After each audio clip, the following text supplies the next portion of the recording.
Somehow, someway, the Phoenix Suns screwed up while having Devin Booker and Kevin Durant on their team. How is it possible that a team with 2 top 12 players, 3 of the highest paid dudes in the NBA, and a championship coach are getting slept on? No one thinks the Suns are a true contender. ESPN has them 5th in the West. Odds makers say 46 wins, which would be the play-in last year. Well, if that's true, the Suns have a huge problem. When they got Kevin Durant and Bradley Beal, Phoenix traded their entire future. No more draft picks. And with the new CBA, it's almost impossible to upgrade the team. So if they lose bad again, the only way out is to trade Devin Booker or Kevin Durant. KD's only under contract 1 more year after this, so if he's gonna leave, you gotta trade him first. But what could they even get for Durant? He is 36 years old with an injury history. If they really want to rebuild, you gotta trade Book. I think as long as Kevin Durant hasn't fallen off a cliff, as long as he's a 20-plus point per game scorer that can still shoot off the dribble, that can still shoot the 3 at a high clip, I think there's going to be use for Kevin Durant regardless of what age he is. Which, side note, when we talk about the most versatile players in NBA history, we have to talk about Kevin Durant more in that discussion. Hold on, we are getting ahead of ourselves. What could the Suns actually do to shock everyone and make the NBA Finals? I mean, it's why they went all in to begin with. I think the harsh truth is they can't really do much. Their game plan right now is banking on D-Book and banking on Kevin Durant to be D-Book and Kevin Durant. The closest thing they got to success with that was 2023. They almost, I can't say solo squatted, but the 2 of them damn near beat the Denver Nuggets by their own. However, I think what we saw last season specifically, if you look at all 4 teams that made it to the conference finals, and specifically who won the NBA Finals, we are done with the Big 3 era. And mind you, this was already where the league was trending towards before the second apron existed, but we are done with just trying to get the most top 10, top 15 talents on the same team. 1, financially, it's not feasible really anymore unless you draft them. And 2, there is so much talent in the league that you can't just ignore the 5th, 6th, 7th, 8th man. Those guys are going to matter. Well, last year, they were a mess. Oh, they were decent on defense, ranking 12th overall, but the 4th quarter was awful. Dang. Phoenix was dead last in 4th quarter offense, 22nd on With D. D-Book and That's KD, worse I than didn't know the that. Pistons I didn't or know the that. Wizards or the Jeez. Hornets. How does that happen? Well, Beal was injured a lot right from the start. Devin Booker was forced to play point guard. Dude thrives next to a true point guard, like a Ricky Rubio or Chris Paul. He's not those guys. KD was so frustrated, he leaked to Shams that Durant had persistent issues with the offense, feeling that he was being relegated to the corner far too often and not having the proper designs to play to his strengths as the offense was built around pick and rolls. So 11 days after getting swept in the first round, the Suns fired Frank Vogel. We could see it coming. Out of all the coaching firings last season, and maybe I'm missing one, Frank Vogel has to be one of, if not the worst firings of this last season, because it just showed the lack of accountability when it came to the Phoenix Suns, especially their upper management. I don't know what you wanted Frank Vogel to do. Knowing who Frank Vogel is and knowing his coaching style, I don't know what you wanted Frank Vogel to do. Was it a bad fit between the coach and the players? Absolutely. But that is a upper management team. I don't know why you hire a defensive-minded coach, a guy who has been known for defense ever since his Indiana days, and then when he came on to the Lakers were known for their defense, and then you hire him for the Phoenix Suns, where you give him no defensive pieces. Second best defender on the team is who? Kevin Durant? And shout out to Kevin Durant because he actually had a good defensive season this last season. But if in any way, shape, or form, you're banking on Kevin Durant to be an anchor of your defense, you are in trouble. And now I know some of y'all gonna bring up the 2017 Warriors, BSOLZ. The 2017 Warriors and the 2024 Phoenix Suns are 2 different things. And also, that's not the same KD either. When Bradley Beal refused to shake his hand coming off the court in the postseason. This was the nightmare. I mean, if you go all in for KD and Beal, it's high risk because the new CBA makes it impossible to improve the team, so they better be good enough. Also, they gave away every asset to make it happen. Beal has a no trade clause. They had to win, but got swept. Nobody knew how they would fix their issues, especially getting a real point guard. But then a miracle happened. Tyus Jones was tired of being overlooked, so he bet on himself. He took a 1-year minimum deal to play with Phoenix. It was one of the only ways the Suns could improve. No one thought they could do it, but they got one of the best role player point guards in the league. Tyus has led in assist to turnover ratio 6 years in a row. An extremely efficient knockdown shooter, good at throwing lobs and hitting floaters. His weakness is being 6'1" on defense, but dude took a $10.6 million pay cut to be a Sun. It's huge. Now, Book, Beal, and KD can be unleashed in the offense. This summer, 2 of the best Olympic players were Suns. Then they hired Mike Budenholzer as head coach. Bud just won a title with Milwaukee 3 years ago and is a proven regular season winner. I mean, forget just rebuilding the Milwaukee Bucks because, you know, he had Giannis Antetokounmpo.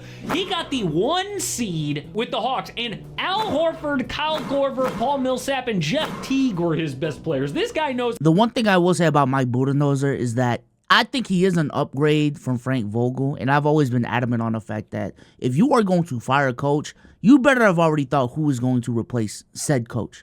Because just firing a coach in a vacuum, unless it's gotten really, really bad, is kind of crazy. But even Mike Budenholzer, correct me if I'm wrong, I've always viewed Mike Budenholzer as a defensive-leaning coach. It's how to win in the regular season. I mean, if KD was frustrated with Vogel's offense, he's gonna love Bud. So now, the Suns' starting 5 is Tyus Jones, Devin Booker, Bradley Beal, Kevin Durant, and Jusuf Nurkic. And Nurk has lost a lot of weight and is so confident now. He is dunking on 5-foot-tall kids in Hong Kong this summer. The bench features Monte Morris, great backup point, Royce O'Neal, Mason Plumlee, Josh Okogie, couple rookies they drafted, the internet's favorite, Bull, who I keep getting told is actually Victor Wembanyama, and Grayson Allen. By the way, Grayson that's not moving me. I'm sorry. That lineup right there, that rotation is not moving me. I'm sorry. Look at the defense in the starting lineup. I don't know who y'all think Nurkic is in big 2024, 2025, but if Nurkic is the anchor of this defense, what are we doing? Second best defender in that starting lineup is Kevin Durant, and then there's a big drop off after KD, going to probably D-Book and then Bradley Beal and Tyus Jones. What are we doing? I mean, I do like the offense of this team better than last year's team because of the fact that I'm assuming Bradley Beal is going to have a healthier season. I really did like the Tyus Jones signing. The bench is a little bit better. I like Grayson Allen coming off the bench, but there's not enough shot creation coming off the bench. I don't like the wing depth on this team whatsoever. I feel like ultimately we're going to walk away from the 2025 season the same way we walked away from the 2024 season. I think the Phoenix Suns are going to be a good team. I think the Phoenix Suns are a team that you don't want to face in the playoffs just because D-Book and KD are that good, so you got to respect them to some degree. But this is a team that somehow, someway raised their expectations by forming the big 3 with Bradley Beal, Devin Booker, and Kevin Durant, but in actuality did not become a better basketball team and is not the contender that they're supposed to be when you have that talent on your team. By the way, Grayson just named the second best shooter in the NBA behind Steph Curry by NBA 2K. And I'm not obsessed with 2K ratings, but he did shoot 46% from 3 on 6 attempts last year. Why are they being slept on? Because at some point, the new NBA generation will take over. And some people think it's already happened. LeBron, Steph, and KD are all on teams that barely make the playoffs, if at all. Meanwhile, OKC gets the 1 seed. The Wolves make the conference finals. Luka just loses to the Celtics. But KD is even worse. He lacks that LeBron, Kobe, MJ mentality. Wait, and I'm not being a hater. These are his words when he was on the Warriors. Steph Curry is the face of the franchise, and that helps me out because I don't have to. I don't want to have to be the leader. I'm not a leader. I'm bad at saying, stand behind me and follow me. No, I'm one of those guys who's just like, let's do this shit together. Let's just work everybody together. I don't mind being on the front line with you, but let's come and do it together. Which means Devin Booker must be that guy for Phoenix. He needs to be the leader on and off the court. I hope I don't like this argument at all. I don't like this argument at all. I truly don't think we need to go the narrative route in the leadership argument. It's straight up X's and O's, personnel management, and the talent on the team just is not enough. It just isn't. Like, there's financial reasons as to why this team is not up there with the Boston Celtics, right? With the Minnesota Timberwolves, with the Oklahoma City Thunder.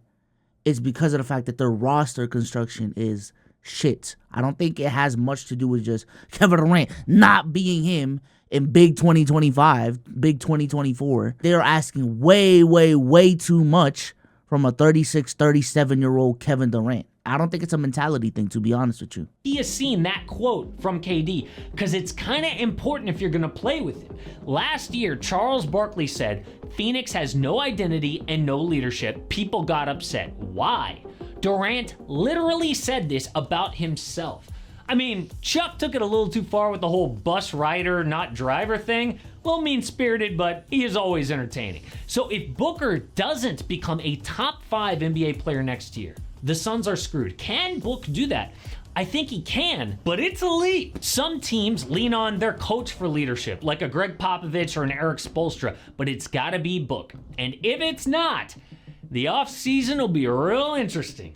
The only way out of this mess is for Phoenix to make big trades. I'm gonna be honest with you, I don't even think it's a D-Book leap to a top 5. D-Book can make that leap, which I don't think he's doing.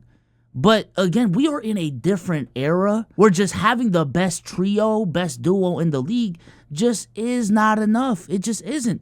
We saw it in the finals last season.